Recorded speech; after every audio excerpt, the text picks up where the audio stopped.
Software problem, not a security or cyber attack. That's how a CEO of a cybersecurity firm describes an update malfunction that disrupted millions of Microsoft Windows users worldwide. WIFR reporter Anthony Ferretti talks with the president of a local IT company about Friday's outage and what experts say is the largest in global history. CrowdStrike CEO George Kurtz says the company ran an update on Windows computers Friday morning, and a defect forced Microsoft Windows systems across the globe to shut down. Local IT experts I talk with say it seems odd that something like this happens in today's day and age, though antivirus software updates are complex, and so is the coding that goes along with it. And essentially, one piece of code conflicts with another piece of code in this case. This outage even shut down some 911 and emergency services, plus package delivery companies alerted customers that this issue could delay delivery.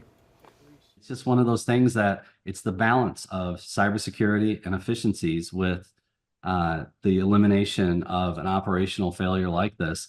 And that balance is something we're all still struggling with and trying to figure out. One person with the Better Business Bureau says though it's not a malicious attack, scammers could use this mistake as a way to hack customers. In a situation like this, experts recommend users have more than one vendor for their computer systems so this crash doesn't halt your work. Several airlines worked to resolve Friday's tech outage that caused delays and cancellations of thousands of flights at airports across the country, including Chicago O'Hare International Airport. Several domestic airlines were affected, including United, Allegiant, Delta, and American.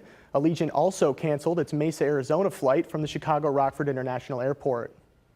We're not even sure to get on the next flight because we have company tickets, so we're on standby. So we're just waiting.